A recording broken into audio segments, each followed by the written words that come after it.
I'm Mark Grand, an engineering manager at Topl, and today I'm going to be talking about the Topl client development experience. We haven't released our software development kit yet, so this is a preview of what the experience is going to look like. Those of you who are seeing this have the opportunity to send us comments and let us know if you'd like to see things done differently or features you'd like or what have you. And with that, let's get to the actual presentation.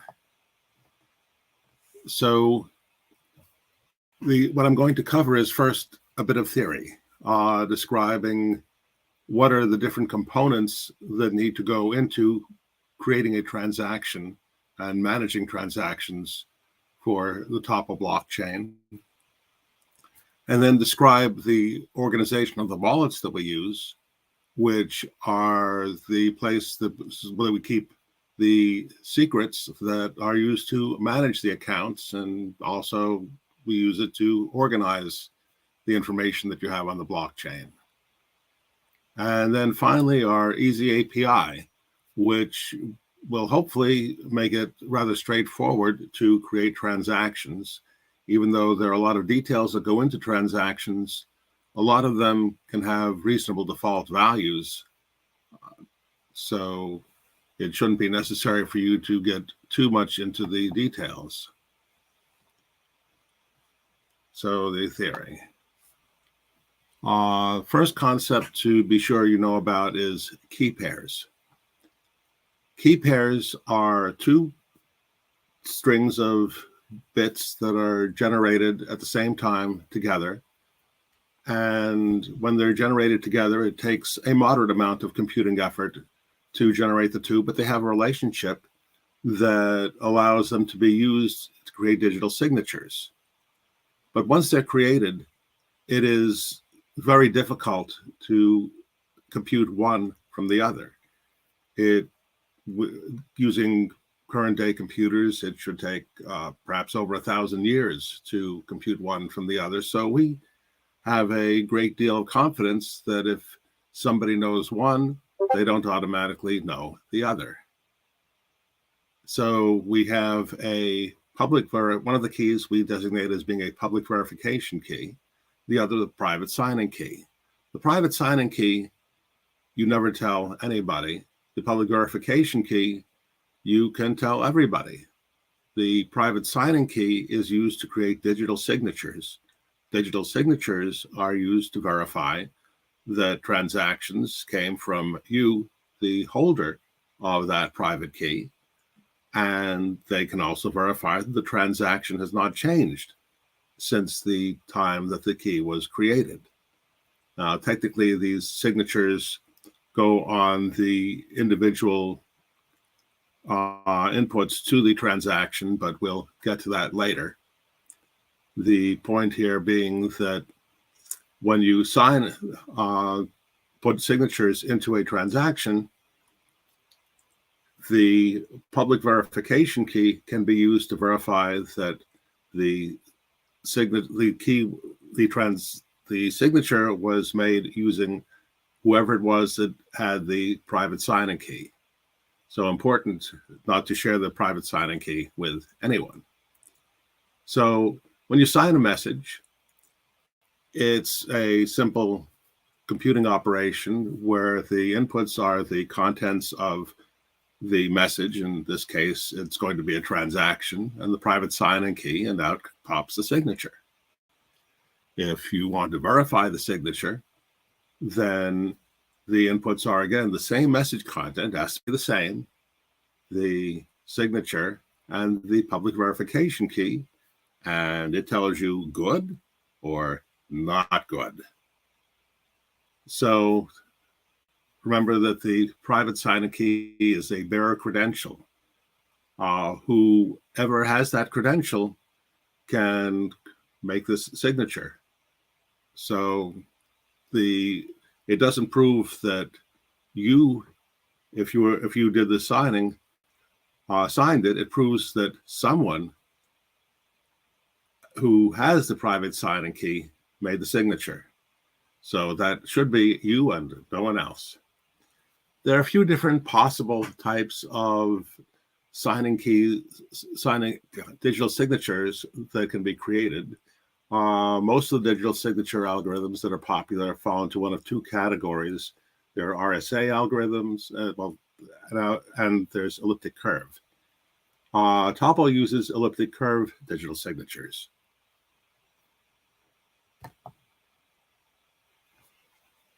Next important concept is what's called the cryptographic hash. A hash is another computation. You have as its input a sequence of bytes. It can be of any length, and out pops a fixed length sequence of bytes. Typically, we use 256-bit hashes, but you can use other hashes for your own data, because we give you the opportunity to put some of your own data in the transactions, and so we'll accommodate larger hashes. There are a variety of algorithms that will be supported by our libraries, such as SHA-256, 512, Blake 256. There's a great variety that we will be supporting. It will be we'll support a great variety of algorithms. Some things to understand about cryptographic hash algorithms is that, first of all, they're deterministic. Given the same input, they will always produce the same output. And since there's an almost infinite number of byte sequences that can go in, but there's a fixed byte sequence that comes out, there are going to be more than one input that generates the same output.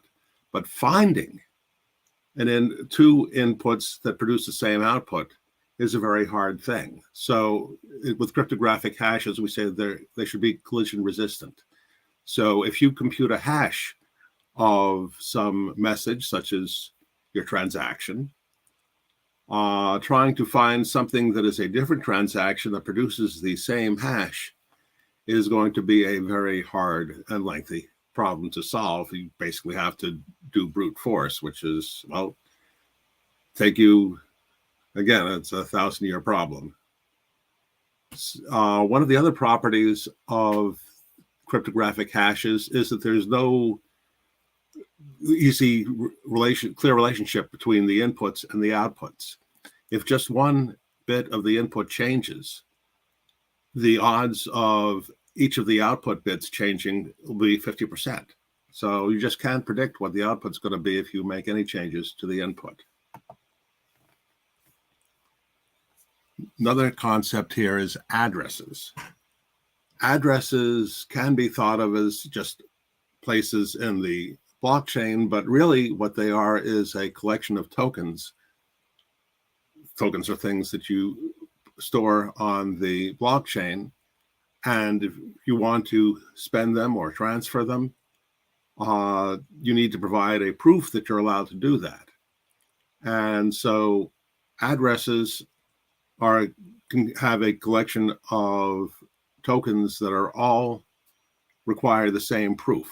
So if the proof is that you need to have signed something in a way so that it can be verified with a particular public key, verification key, then that proof would be that the address would contain all the tokens that could be spent for proofs that are verified with the same public key. We can require more complex proofs. So the proofs can be more complex simply by requiring signatures that are signed by more than one key. So that gives you the opportunity to require that two parties or more sign the transaction in order to be able to spend things. Can also be keyed on things other than signatures. So the passage of time. Perhaps we won't allow these tokens to be spent until after a certain date, or only until before a certain date. We may want to wait until the transactions that put them on the blockchain have been on the blockchain a certain amount of time, so we'll require a certain block depth. Or maybe we want to wait until the blockchain itself gets larger, and so we'll have a block height requirement.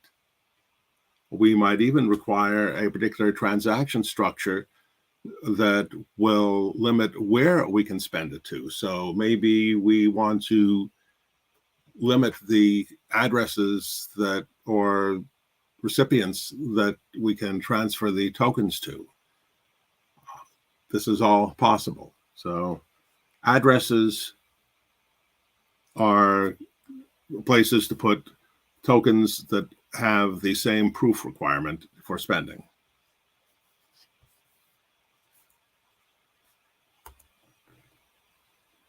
So, hey, Mark. Yeah. Just wanted to jump in here before you head into the next slide. We do have some comments from the viewers. Oh. You wanted to address them. Okay. Thank you for bringing it to my attention. Absolutely. So what algorithm is used to determine transaction and block IDs? So transaction IDs are determined as a hash of most of the content of the transaction, and we use the one of the Blake 2 variants, Blake 2B 256 or something like that. It was, let's see, the Blake 2B 256 is the hash that we are using for both our transactions and also to compute our block IDs. So are there examples of groups breaking hash functions able to cause collisions? I am not aware of any group having found a practical way to find collisions. Address is required to include signatures. Addresses can require signatures, but they don't have to. It's possible if you want, for example, to put a bunch of tokens on the blockchain network that anybody can grab, you could just put in something where the only requirement is perhaps the passage of time. And so at a certain time, it all becomes available. And you can even have something else that says, well, if you haven't grabbed it by some other time, then it's no longer available. But you don't have to require that the transaction comes with a particular signature. That is the norm. And for most situations, it's what you want. But if that's not what you want, you don't have to do it. So something to understand about our addresses is that we make them resistant to a type of attack called quantum computers. Quantum computers are a risk for digital signatures because that public key that you're going to use to verify the signature, that public key is something that with a quantum computer, somebody might be able to crack that in the space of maybe a year or so rather than 1,000 years. So rather than right now, nobody has publicly admitted to building a quantum computer big enough to crack the size keys that we are using, but that is a matter of time. And when somebody does have such a computer, it's more likely that they will start using it without announcing it and telling the world than telling the world. So we are proceeding with the assumption that there are quantum computers out there that can break our keys. And so the way that we avoid that being a problem is we don't store the public keys on chain. If the proof that's associated with an address is that it has signatures have to be verifiable with a particular public key, we don't put that public key in the address itself. Instead, we compute the hash of the required proof. So we have a proposition that this users have to sign with something that is verified with a particular key in order to get these assets. And so when we want to spend it, we send not only our proof, by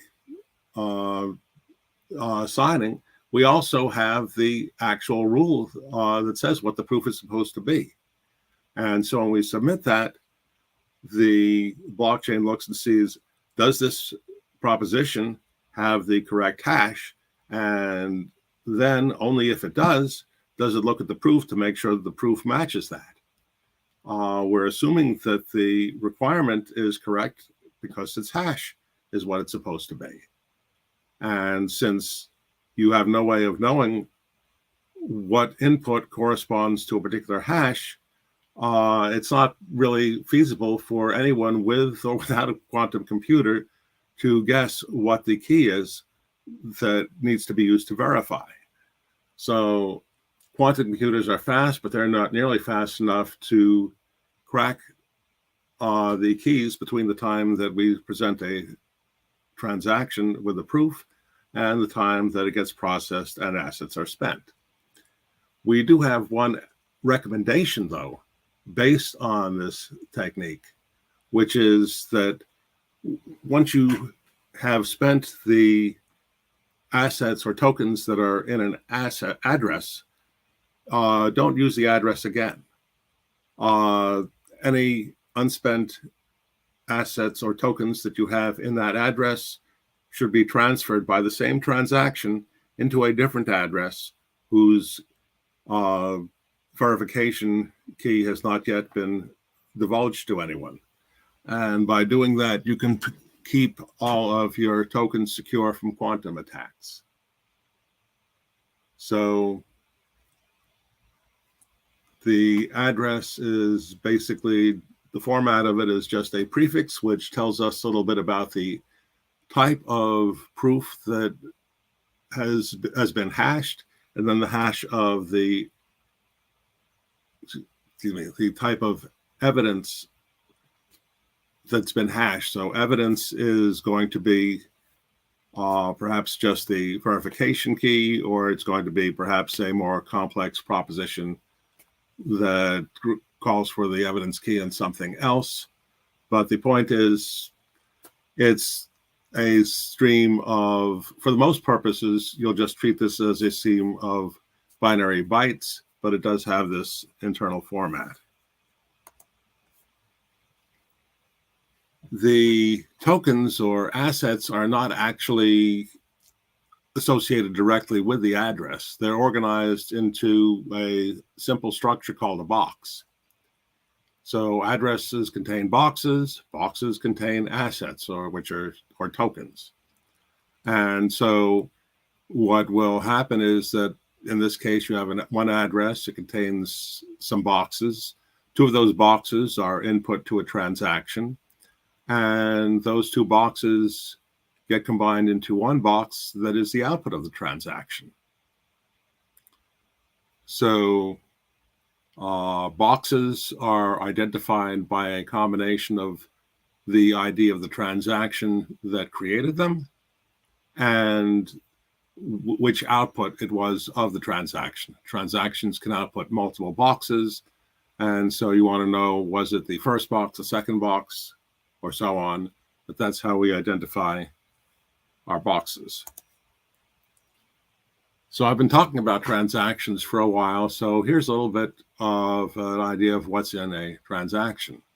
So a transaction, it has its input boxes and their output boxes, but it also contains some information about when's the earliest time that the transaction may be processed, the latest time that can be processed, which is we generally will want to have a latest time. That way, you can be confident that if something the transaction hasn't been processed by that time, that if you want to, you can retry without having to worry that it's going to be, your new transaction is going to be rejected because the old transaction finally was processed and spent or transferred whatever resources you were trying to transfer. Transactions can also contain data that's provided by whatever application is submitting the transaction. This data might be some kind of a key that identifies something that's meaningful to the application. The blockchain doesn't really care about that. So it might be a shipment number, it might be a serial number of some physical object, it can be anything, and the transaction can be directly the data can be directly in the transaction, or the data can be off-chain, in which case the data field would contain the URL of the actual off-chain data. There's another field not shown there called a security root that will contain a hash of the off-chain data. So that way, you know, if the data is off-chain, that it's the expected data, because you can compute the hash of it and make sure that it matches the hash that's stored with the transaction. And then finally, of course, there are signatures in the transaction. So that should be plural. There's going to be one signature for each of the inputs to verify, well, assuming that each of the inputs requires a signature, there'll be one for that if it's a valid transaction. So the structure of a box it identifies a quantity of asset and also tells us what kind of asset it is. So we have asset class and asset series. Trying to explain how we define asset class and series is not at the introductory level, but the thing to understand is that those are two things that need to be registered with the blockchain before you can start creating assets that use them. And we will generally have inside of the code that we use to identify these, there'll be an asset label which contains these two pieces of information. And we'll come back to that in a little bit. So what I'm going to start talking about the structure of our wallet. The wallet can be used in a few different ways. What I'm going to be talking about today is how to use it as what's called a pay to pub key hash wallet. So in this case, we're going to be assuming that there is a single public key that is associated with each address, and that it is going to have that very direct relationship. The wallet will, at some point, be able to do fancier stuff, but initially, this is the first thing that we will support. So a wallet, as I said before, is a place that manages your secrets, and the most basic secrets you have are a set of key pairs. And so for each key pair that you have, there's going to be a corresponding address that will be computed from the public key and proposition that are associated with the address. Now, we keep this organization because, well, there's going to be a public key for each address. And so now proposition, as I said, is in this case going to be pretty much always the same thing. It's just going to say, use the public key that goes with this address. Propositions in other cases might be something more complicated. So for that reason, we also store the propositions in the wallet so that you will have the option of doing fancier stuff.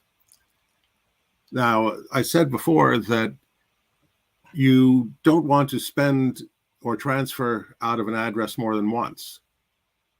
So if we follow this pattern of we put some tokens or boxes in an address, and then we want to spend them, transfer them to someplace else, and we'll want to take any remaining boxes or assets that are in the address and transfer them to a different address. And that means over time, you're going to have a whole bunch of addresses that you're trying to keep track of. So to help you do that, the wallet provides an abstraction called the bookkeeping account, or sometimes we'll just call it account, but bookkeeping account is what we call it just because the word account is used to mean some other things on blockchains too. So an account is just a collection of addresses that are related to each other, going to be used for the same purpose. And I'll show you an example of that. And so you might have a few different accounts, one where you're keeping polys, the tokens that are needed to pay transaction fees, maybe another account to keep track of one kind of assets that are associated with your application. And maybe if there are different types of assets that you're trying to manage with your application, you have different accounts. Perhaps you have different situations. Important thing is it's just a way of organizing addresses, and we'll see an example of how that can be used later on. Now, sometimes you might want your wallet to be used for more than one application. Perhaps it's going to share some of the information that's in the wallet, but if you want each application to have its own accounts and do things its own way without having any worries that the two applications are accidentally going to try to use the same named account, well, the wallet has also an abstraction called application. And so if you simply tell it that you're dealing with one application versus another, then it will go and keep the information separate. So you can identify things, your addresses, not just by account, but by account and application, if you find that useful. One other distinction that is made for you is something called credential set. When credential set is allows you to have completely separate set of data, including applications in your wallet. And the purpose for that is so that you can do things like run your application on a test net, see that it works properly, and then run it on a mainnet.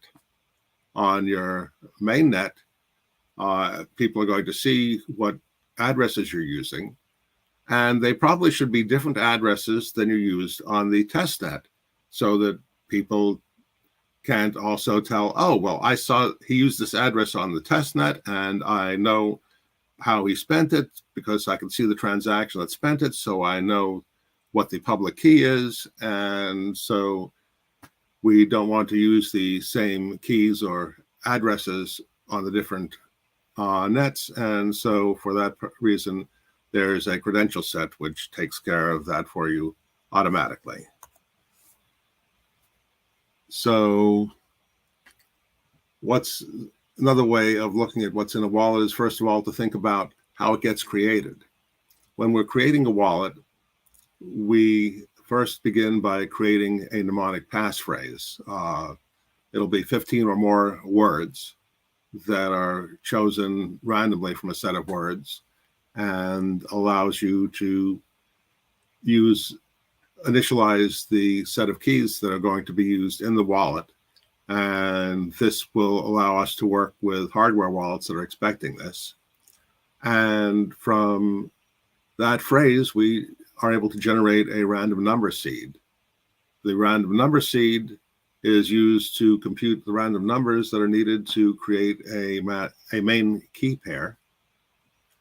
And that allows us to have a hierarchy of keys so that correspond to applications, accounts, and addresses. And so that gives you a sort of a three-dimensional space where you have addresses, accounts, applications. And so you can identify a key by some combination of these three, but or you can just, if you just wanted to use address, then we use a default application and account. If you want to use account but not application, again, we just have a default application, so you can just use account and address and ignore the application.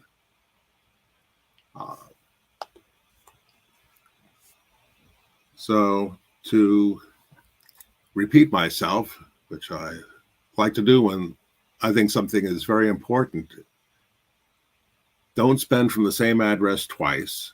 And as you've probably all heard, the best way to keep a secret is don't tell anyone. So when you spend the asset boxes that are in an address, you do have to tell the network your spending proposition. So what you want to do is be sure that you move the unspent boxes that are in an address to another address that you've not spent yet. And once you've spent from an address, remember that its spending proposition is no longer secret, so it is no longer quantum secure. And we handle those details for you in a way that makes it hopefully easy to write programs that will manage addresses this way. So to organize the addresses, these bookkeeping accounts help. So we want to create accounts that are, when you first want to have some assets that are in an address, you can ask the account to tell you what's the next address that's available in this account that's not used.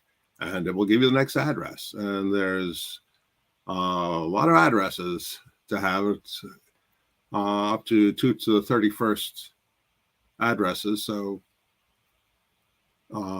pretty safe there that you won't run out. So every time you want to have a new address, you just ask the bookkeeping account to get you the next address, and there it is. Now, you don't have to remember what all the different addresses are where you put different types of assets. When you want to spend a particular type of assets, rather than having to remember the address, you just ask the bookkeeping account, get me the address or addresses that have such and such a quantity of this type of asset, and it will produce the addresses, and you don't have to worry about how you go and know which addresses they are. You never need to even know the specific address if you don't want to. Which brings us to a use case to show off what our easy API might look like. So we're going to start by trying to track a shipment of coffee beans.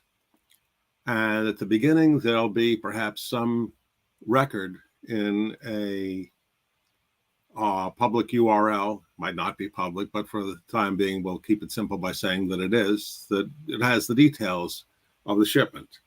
So it will have a unique identifier, or UID, that identifies the shipment for our purposes, and then details such as source, date, weight, and probably more stuff than that.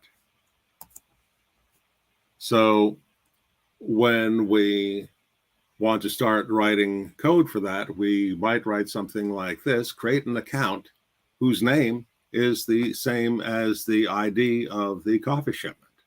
So what we're going to be using that for is all the tokens that are related to that coffee shipment, all the information related to that coffee shipment will be at addresses that are managed under this bookkeeping account.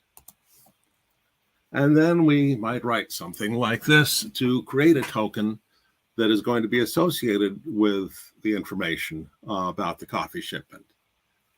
And so we have a few parameters here. We have a fee parameter, because if we want our transactions to be processed in any reasonable amount of time, we have to pay a fee. So here it says the quantity is 200. The account is fees. So this assumes that we have an account named fees and that our poly tokens that are used to pay the fees are in there. And the asset type is something called nanopolys. Now, I told you a few minutes ago that asset are tracked by labels that have these nasty looking binary information in them. So asset type is a way of translating from these address labels, which are not human readable, to something that is human readable. So at the time when we created some information about this asset type in this wallet, we define nanopolys. So nanopolys are sort of built into the wallet environment because they're predefined. So you didn't have to define that. So that asset type will be available. Other things do need to be defined. But anyhow, we have mint output. So this is an output that we are going to create that does not correspond to any input to it. We specify the feed technically is an input, but it's a special kind of input where there isn't a corresponding output for that. If you said input equals and you did this, you would get some kind of a message from the SDK saying you are trying to spend an input that has no corresponding output. And we try to prevent you from doing that because that means that basically you will have burnt your asset. You have an asset that is just disappeared, and that's not normally the behavior you want. So we will try to prevent you from doing that. So if you want something that is like that, you can indicate that it's a fee. Mint outputs are outputs that don't have a corresponding input. So here we want to create a brand new token that comes from nothing. And so we're going to create that. We're going to create an output. There are on-chain outputs, but we're creating an off-chain output. And so here we have, again, asset type. And here we assume that we've defined coffee bean shipment at some previous time in the creation of our application. And so it knows what the asset label is that matches coffee bean shipment. We have a URL parameter that tells us where the external data is that's supposed to go with this transaction.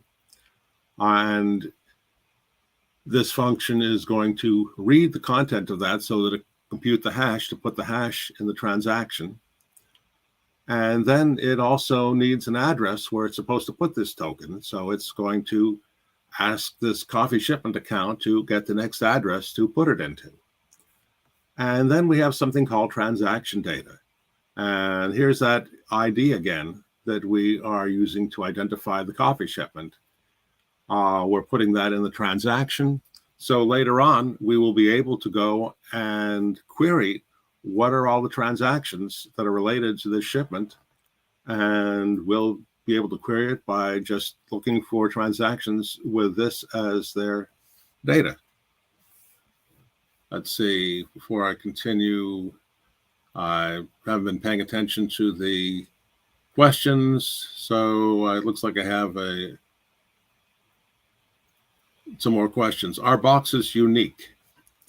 Boxes are identified uniquely, so they may contain the same quantity of whatever asset, but the way that they're identified by a combination of the transaction ID that they were created with and the position of the output they're in, that is absolutely unique within our blockchain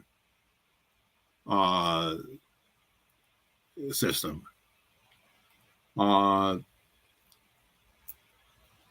And the next question is, this seems very different than Ethereum. How are addresses for Topl different than addresses for Ethereum?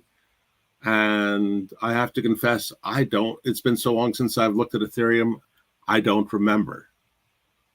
So that is, if any of you are familiar with that, with Ethereum, hopefully I've told you enough about Topl addresses that you can make the comparison yourself.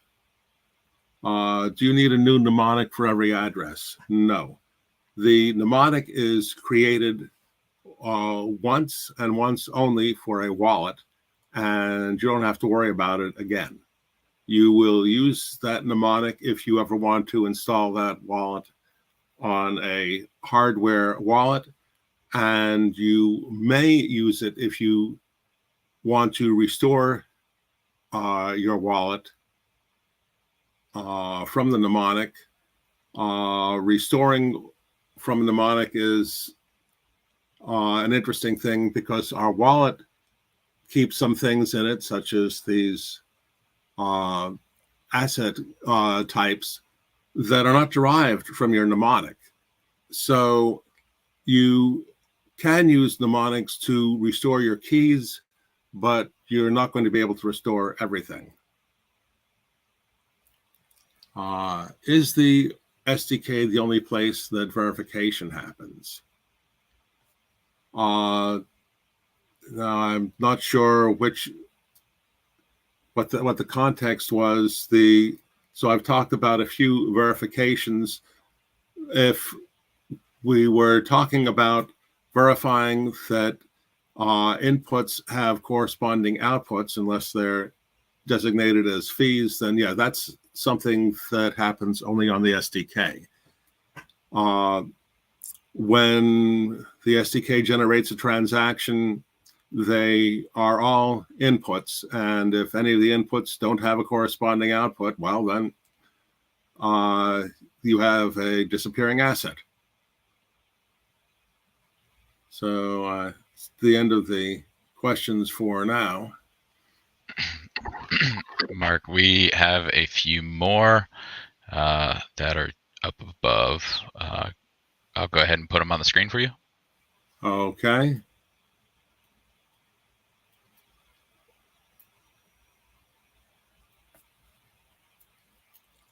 Quantum computers do not help people find alternate inputs to a hash function to cause collisions.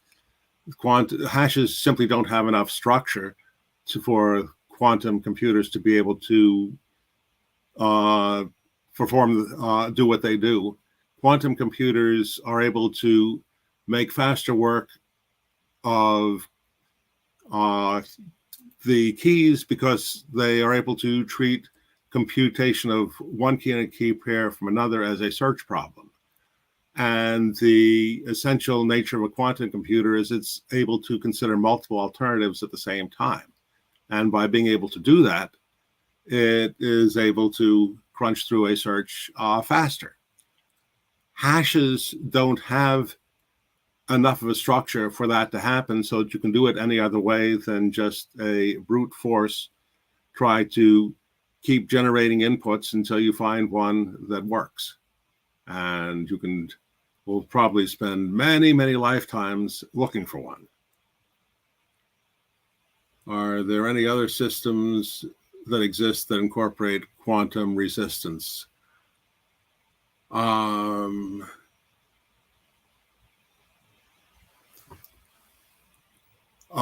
Blockchains I am not aware of, but I haven't made a survey of that. So I expect that there are other blockchains that have some similar ideas in them.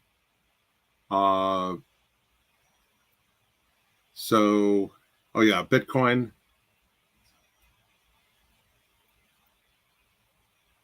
So, let's see, have I answered am I current on the questions? On this slide, I mentioned that the SDK wouldn't. Yeah, I think I've already talked about that. What the SDK wouldn't let you do is tell us that something is a regular input and not have a corresponding output for it. The SDK will check that so that you're not going to accidentally just lose assets because you made a coding error.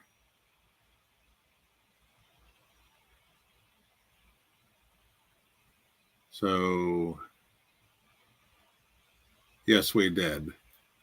Okay, I think somebody's trying to tell me that there is a check somewhere that will consider transactions in. Well, I'm not quite sure what yes we did means. Does the node also check? Apparently it does. So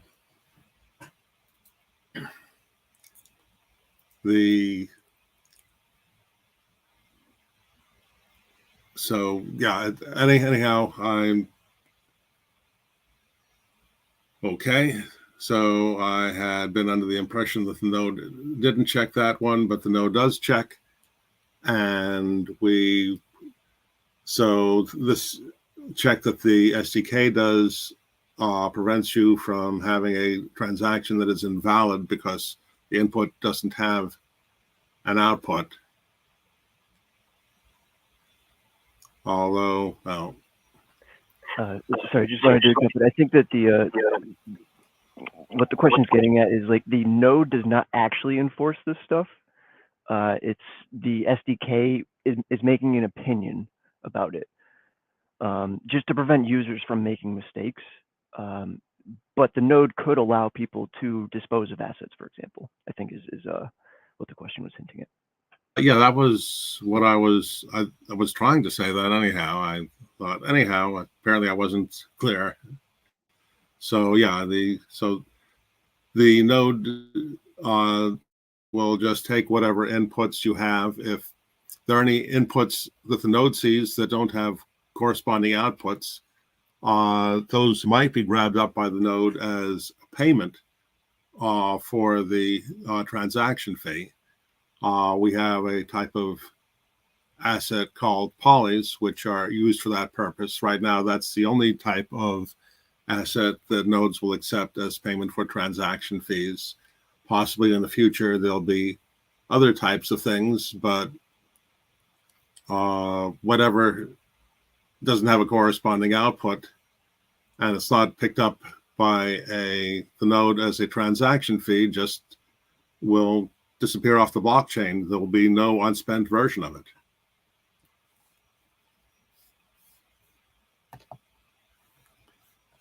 So once we've got a token on the blockchain that has off-chain data that identifies the coffee bean shipment, we are likely to want to associate other documents with it, perhaps a bill of lading, which describes the coffee bean as something that was loaded into a truck and where it's going.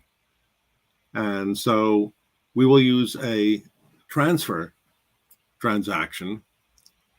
The transfer transaction is going to go and move the token from one address to another. But when it does that, the version of the asset at the new address is going to have some different information associated with it. It's going to have the off-chain data, which is the bill of lading or whatever it is associated with it. And so by doing this, we're able to collect different documents that are associated with the shipment and track its progress from being picked up by a freight company to perhaps being passed through customs, and finally its receipt by whoever it is that's going to be processing the beans and roasting them or whatever else they're going to do. So we have transfer here rather than mint asset. We have fee, which is about the same thing as it was before, but we also have an inputs parameter because this is a normal input that's going to have a corresponding output. And there's just one input, which is the coffee bean shipment. And so we just identify it by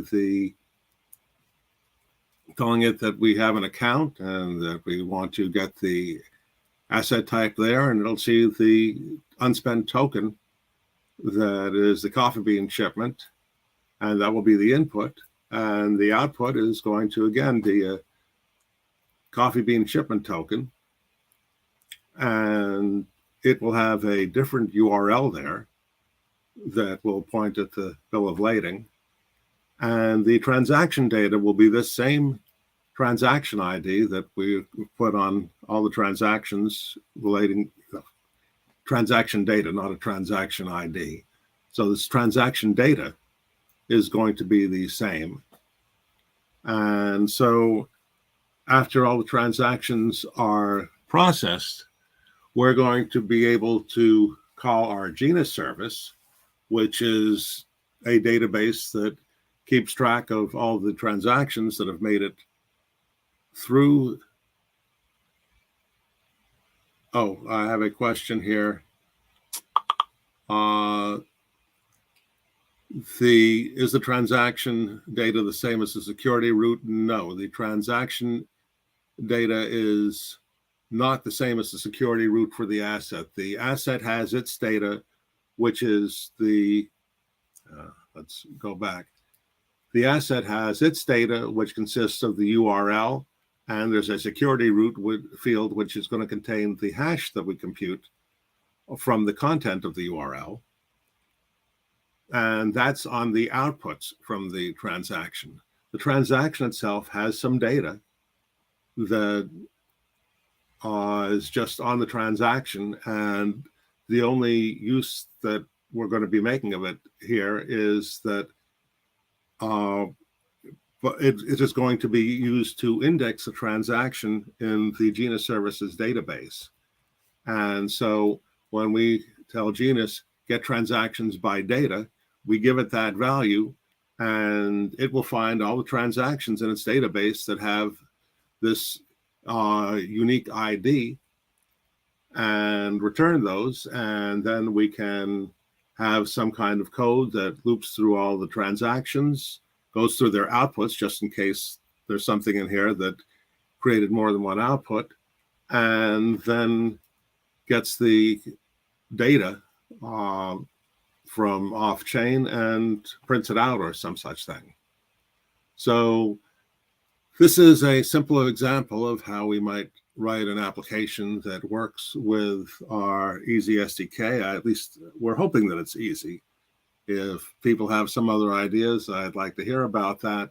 If you would like to get a copy of this slide deck, here is a URL that will allow you to access this deck. So I hope this has been helpful. Let's see now. We have, is transaction data and metadata the same thing? Yes. Internally, we call this metadata. On the SDK, we're calling it transaction data. But yes, it refers to the same thing. Let's see, wait for any more questions.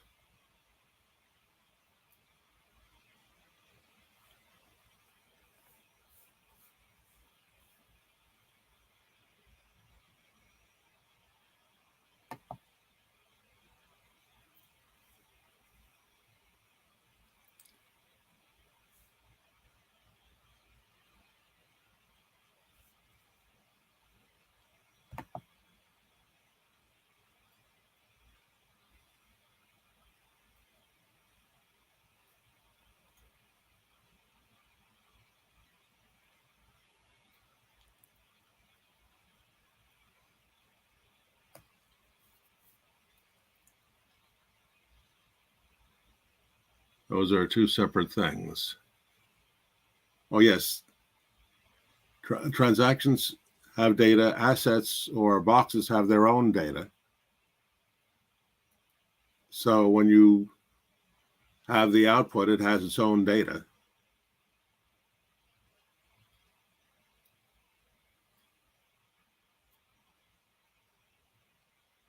The SDK is not available yet. It will be some months before we are able to release it. So as much as I'd like it to be available today, it is not. So this presentation has been to whet your appetite and perhaps be food for thought for how you might use it and features that you might like to see in it. So we'd very much like to get your suggestions.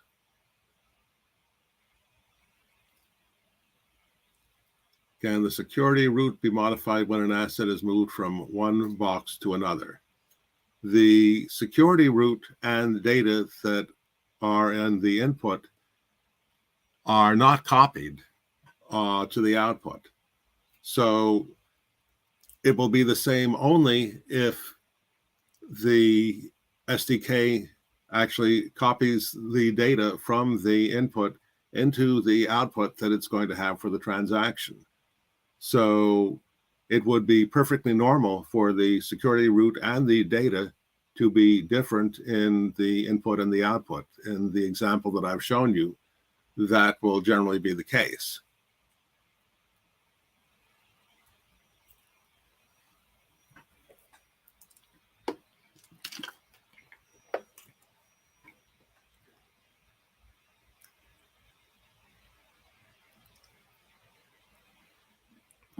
Transactions can have data, an asset box can all have metadata.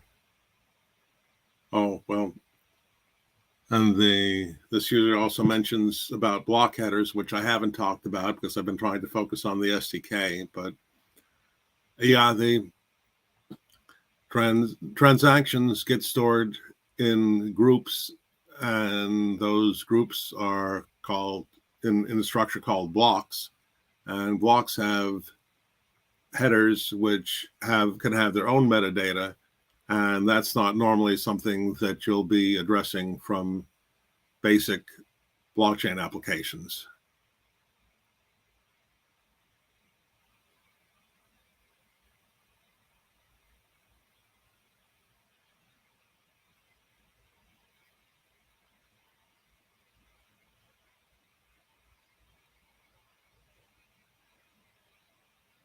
Well,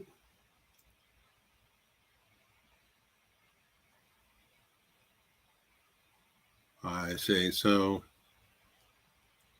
I don't know if we want to have another minute or two of dead air. I don't know if we're all done with the questions yet. I will hope to be getting your comments, and will be thank you for listening, and I hope to get your input. So thank you.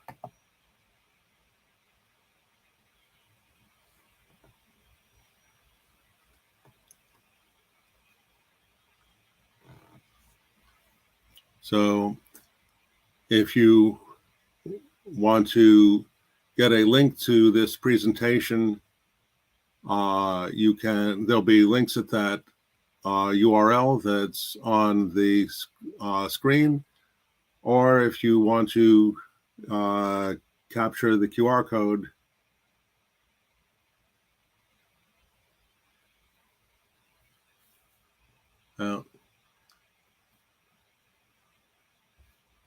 anyhow, I was still talking, so let me, there's it. Anyhow, grab the content from the QR code there, and so we're almost at the end of our time here, and we are at the end of our time, so thank you for watching, and goodbye.